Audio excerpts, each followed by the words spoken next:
So how do you feel about boundaries? It's a legitimate question. A lot of people come to me really struggling with this concept. They often feel guilty for setting boundaries, or they're not sure about even what a boundary is. They've heard the term, set the boundary, things like that, but that's really confusing for them because it's not something that's well taught in our society nowadays, right? They know that boundaries are really important to having healthy, constructive, supportive, and wonderful relationships, but why? And oftentimes they also know that they feel like their boundaries are being violated, but they can't quite pinpoint what the boundary is that's being violated. That's why I've created the Clarifying and Creating Your Boundaries free PDF. You can find out what your boundaries are, how to tune in to what the boundary needs to be, and how to effectively create and communicate your boundary so that way you stay in this place that respects you, respects the other person, but also gives you the confidence in your boundaries so that way you stop being gaslighted, disrespected, and unseen. Having your boundaries really clear gives you a voice and also helps the other person stay in accountability with themselves. So that's not a role that you have to take on anymore. So if you are ready to really have clear boundaries, to really understand what your role is in the boundary, and to give yourself some safety and some protection against people that might try to gaslight you or are just being disrespectful, go grab my Creating and Clarifying Your Boundary PDF at erinandersonthetraumacoach.com. And while you're there, let's schedule a call with me. Come have a chat with me so that way I can really help you master this particular skill, creating boundaries, clarifying the boundary, communicating that boundary, and so that way I can also help you have relationships that show up to support you, cherish you, and love you. Hey, my loves. Welcome back to another episode of The Other Side of the Struggle. Okay, boundaries. We're talking about boundaries again today.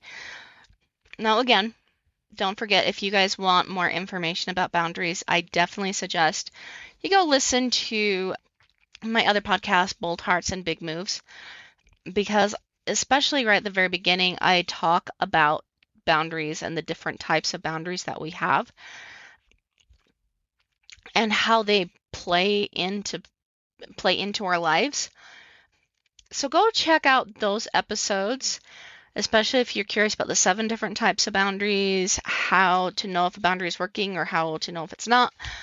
That's all in that podcast as well. But today I wanted to talk to you guys a little bit about boundaries because we want to ask ourselves, like, I want boundaries, but why do they feel so hard to hold? And we're diving into that because sometimes a lot of guilt comes up with our boundaries, right? And the shame and the shoulding and all of the voices in the past that have told us that when we try to hold boundaries, we're too much, we're too inconvenient, etc. And those voices have caused an emotional reaction inside of our body. And so a lot of times we're told not to trust our boundaries. So that's coming up. So what do? We know we should say no. You know that you should stop over-explaining yourself. You know you need to stop rescuing people. And you need to stop lowering your standards. You need to stop abandoning yourself just to keep the peace. But whenever you try to hold a boundary, all of these emotions come up. And it's scary, it feels threatening, and you just do what you've known, which is to hide, stop talking, and throw yourself under the bus. And suddenly that boundary that felt so clear in your head feels impossible. So today I want to talk about why boundaries feel so hard to hold, even when you know they're right. Because most people think they struggle with boundaries when they're weak, but that's not true. Most people struggle with boundaries because somewhere they've learned that it wasn't safe, that it was going to get them hurt if they tried to stand up for themselves. And then we get into this belief that boundaries create rejection, conflict, abandonment, punishment, loss, disconnection, unsafe, right? And so you fight back, you fight against yourself when you try to hold one. That just simply makes you conditioned. And conditioning can be undone. Boundaries aren't just about discipline. Just hold the line, stop caring what people think, just say no. Boundaries are not just behavioral. The thing is they're emotional, neurological, relational, spiritual. They're about anchoring into truth and being unwilling to do anything outside of truth, outside of what God created you to be. That is what boundaries are all about. And for every boundary, there's a belief behind it, or every boundary breaking, I should say, there's a belief behind it about what holding a boundary means. If I disappoint people, they're going to leave me. My value comes from being needed, or love has to be earned, or conflict means I'm unsafe. And boundaries then feel absolutely terrifying. And I get it. So we try to hold a boundary intellectually or by manipulating. And I'm not saying you guys are manipulative or controlling, but when we abandon ourselves frequently and we learn that holding a boundary is unsafe, then it doesn't just put us into hiding. It makes us subconsciously try to manipulate the other person so we can finally find safety, because safety is a need. And so we try to hide, and hiding itself is kind of a type of manipulation and control, because we're trying to control the actions and the responses of another person by what we're doing. Holding a boundary is no longer doing that. We're not going to control their actions or their responses. Of course, if we're feeling physically unsafe, I don't expect you to speak up, but I do expect you to get safe. I do. Okay? And when you're finally safe, hold the line, hold the truth. Because it's not about what somebody else expects you to do or expects from you anymore. That is their responsibility. Their life and their emotions and their reactions is their responsibility. You're not responsible for that. You can't be. You can't be responsible for them and yourself at the same time. And this is also another reason why we have to hide, is because we're making them more important. And both them and us cannot be top dog in our life. And if we've been taught that somebody else needs to be top dog in our life, naturally we're going to fall behind. Okay? So you create this boundary intellectual, but your nervous system still associates the boundary with danger. And this is where we say, I know what I should do, but it's just so scary. I don't know that I can. I can't follow through. Boundaries are not held by information alone. They're held by safety, feeling safe. And this is why I say, if you're struggling with money, money isn't the problem. Relationships are usually the problem. Safety is the problem. Because when your body doesn't feel safe, you naturally make different decisions. Sometimes people think, well, if I really respected myself, I'd just hold the boundary. But I think most boundary breaking is happening because people are trying to protect themselves, not hurt themselves. People pleasing is protection, over explaining is a type of protection, staying quiet is a type of protection, rescuing everybody is a type of protection, avoiding conflict is a type of protection. But the problem is these protections eventually become prisons, and prisons are not a safe place. And so we've traded something valuable for this illusion of what safety is, realizing we don't have it because it keeps showing up. This is where people get really frustrated with themselves. Like, why do I keep doing this? Your nervous system is asking what keeps me safe right now, and it goes to default. So there's two very different questions here. And the one question is, why do I keep doing this? And the other question is, what do I need to understand? They're two very different questions. And this is where boundaries can actually start to be solid, because boundaries will teach your nervous system, like a true boundary, unwillingness to abandon oneself teaches you that you can survive and thrive in disappointment. I can survive and thrive even if someone doesn't like what I say or do. If there's someone's upset with me, I can survive and thrive not being understood. I can survive and thrive saying no. I can survive and thrive whenever I choose me. And I live and go on my path. And I be what God created me to be. And it would make sense too, guys. Now, there's opposition out there wanting to stop you from being that version of yourself. That's the version that the adversary is terrified of and that he really does not want you to figure out.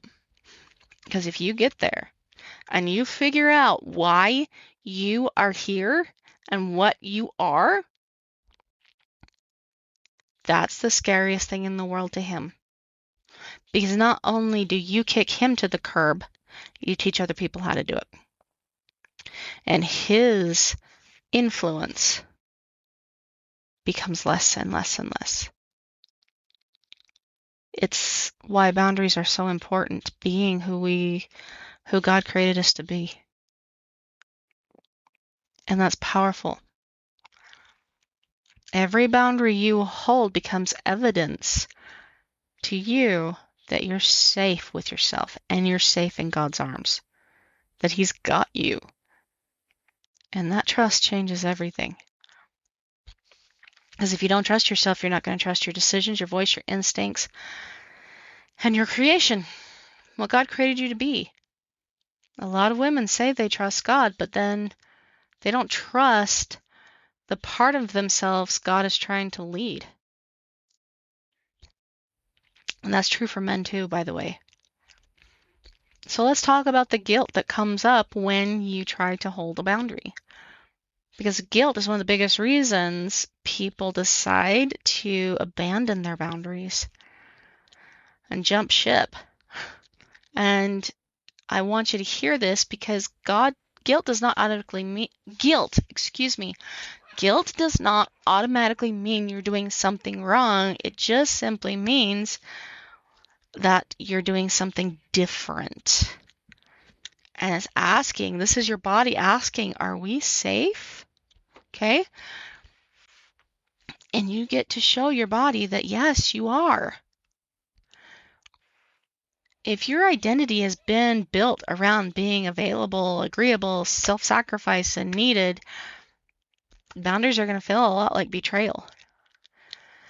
Not because they're wrong, just simply because they're unfamiliar. And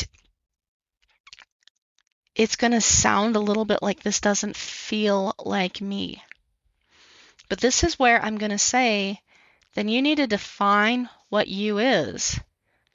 If you say you're compassionate, well, what is compassion? How is it compassionate to throw yourself under the bus, to keep hiding? There's a message not just for you in that moment, there's a message for the people you're hiding from. You're telling them they're not safe. Maybe they're not. But you're also telling them that's the best they can do, is just to always be unsafe. I have a really strong boundary, and I don't cast my pearls before swine. I'm not calling people pigs when I say this. It's just simply that I don't put myself in front of people who are going to devalue me. I just don't. I'm not going to try and beg for relationships where relationships are not wanted.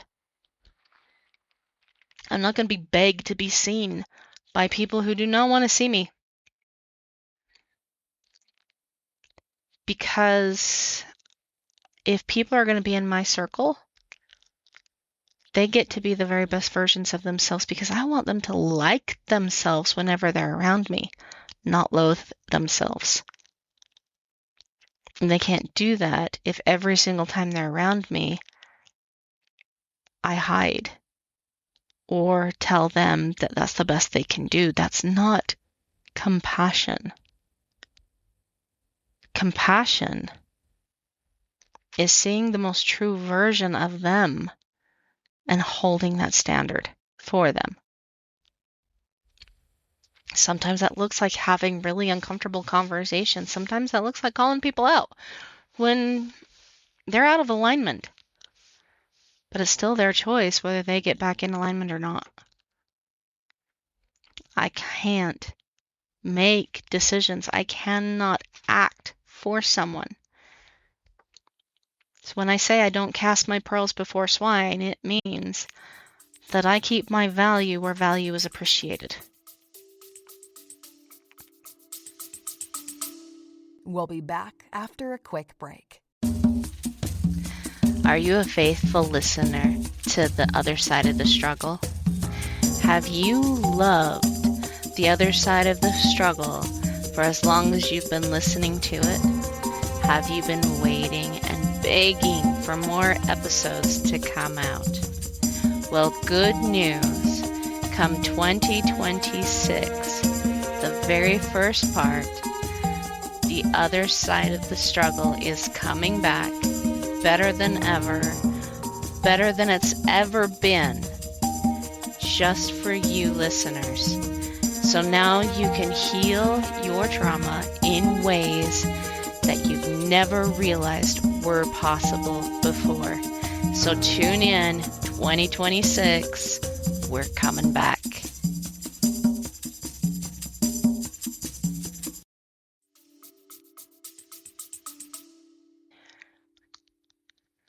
See, if the old version of you is built around survival and the new version of you is being built around truth, that's gonna feel really different. That's gonna feel a little bit like a conflict. And I think this is where faith becomes incredibly important, because we are going to act upon faith. We're going to step into what feels uncomfortable and just allow ourselves to feel the discomfort for a minute, because either way, we're going to feel the discomfort. You can choose to feel uncomfortable by leaning into faith, leaning into the boundary, leaning into this, or you can be uncomfortable hiding. Under a bus is not a very fun place to hide. It's full of rocks and other things. Spiders, mice might be down there. Like, I don't want to sit under a bus. I don't know about you, but I don't. That's not a comfortable place. Either one is going to be difficult. But only one offers you a path to the staircase of growth. You're not going to grow under a bus. you're going to grow weaker and more distant and quieter and feel less and less and less like you actually matter. That's not the pathway to growth. People need to hear this. Being compassionate does not mean abandoning yourself. Being loving does not mean tolerating disrespect. Being kind does not mean saying yes to everything. And sometimes the most loving thing you can do is tell the truth clearly, calmly, honestly, even if someone doesn't like it, and simply honor their reaction. I'm sorry that's unfortunate. Don't ever apologize for their reaction. Sorry about that. That's unfortunate that you feel that way. However, this is still where I stand. That's not disrespectful. That's not unkind. That's not rude. That's simply holding the line and trusting people with their reactions and their emotions, so that way they too can discover their own journey. If we try to control another person's experience by hiding, silencing ourselves, shrinking, people-pleasing, etc.,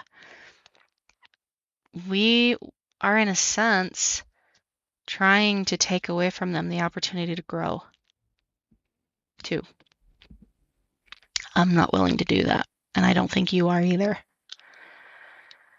So, how do we actually start to hold the boundaries? Well, first, we stop trying to become someone who never feels uncomfortable, because boundaries sometimes are uncomfortable. We sit in the discomfort. The goal is becoming someone who can feel discomfort without abandoning themselves. Second, stop viewing boundaries as a punishment.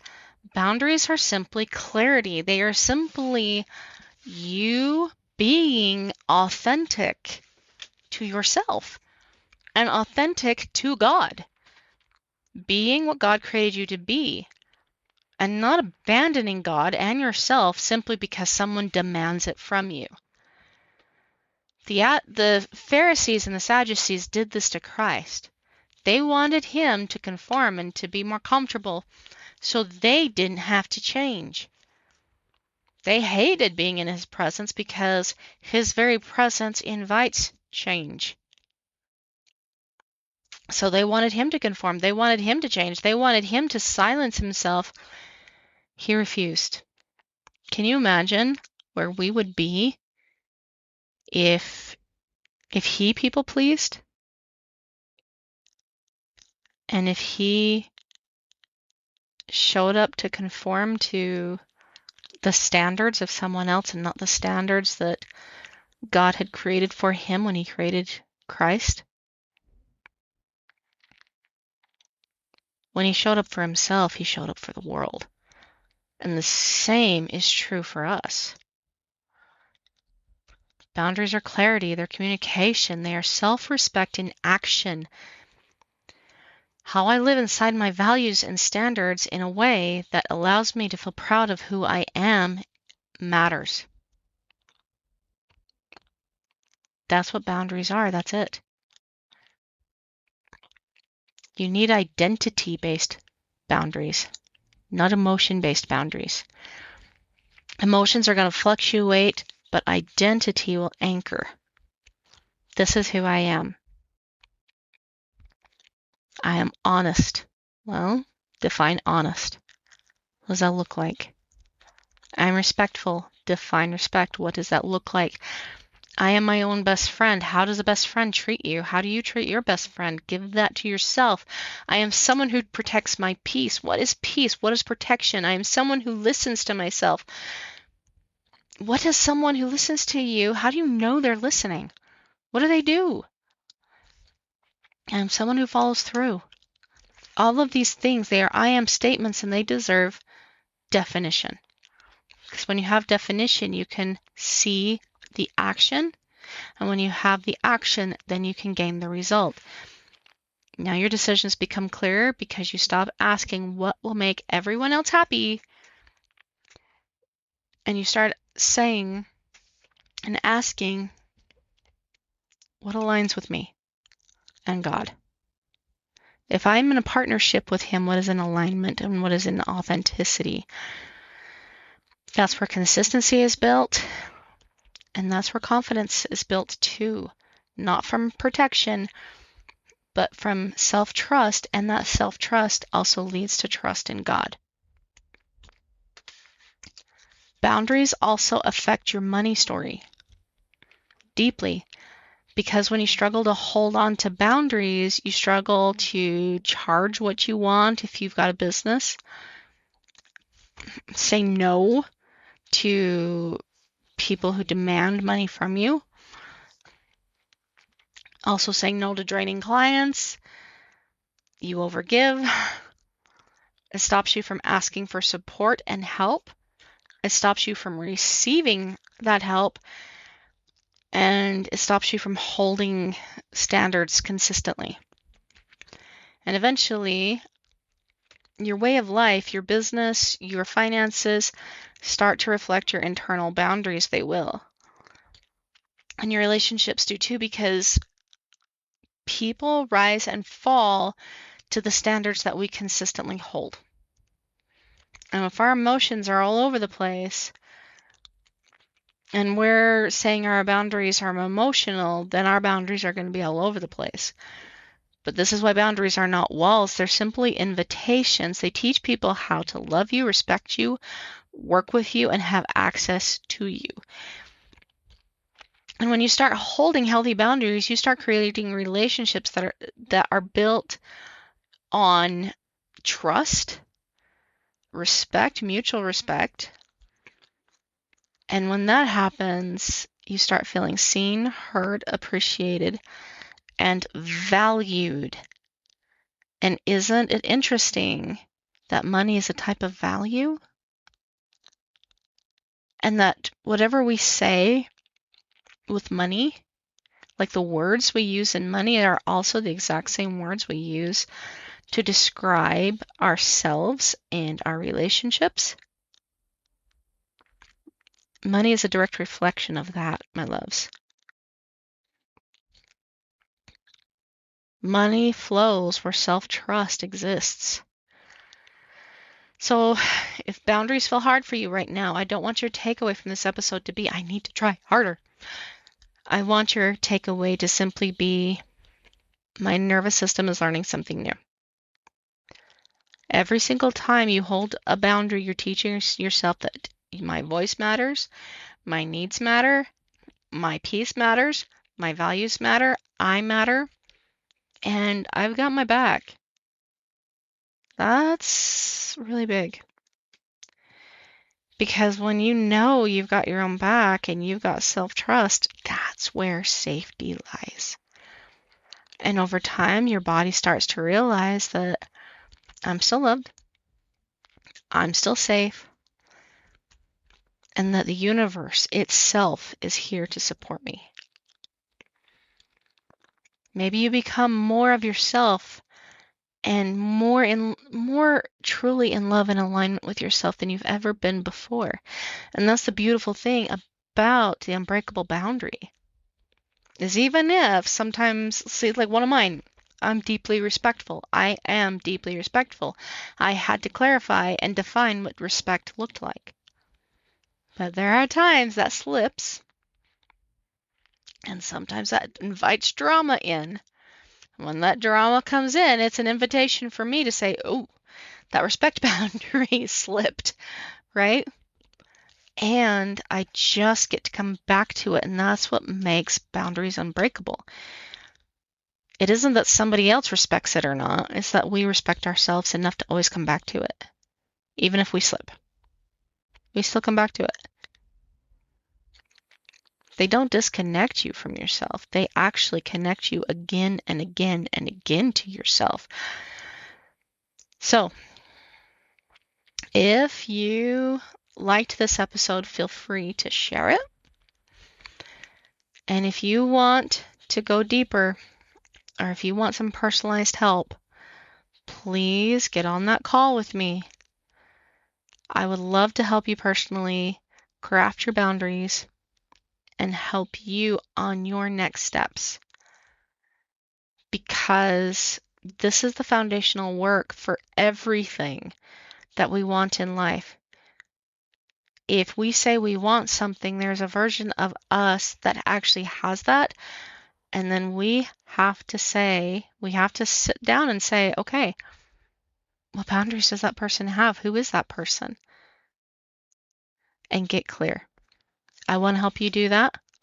So if you're looking for more money, better relationships, more time, healing from trauma, or being the next best version of yourself so you can have XYZ, get on the call with me, my loves. These are no pressure conversations.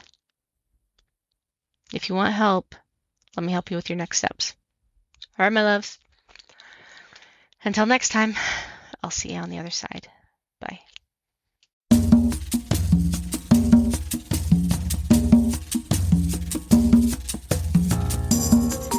Hey guys, thanks so much for hanging out with me today and listening in on this podcasting episode. Don't forget to tune in next week. It's gonna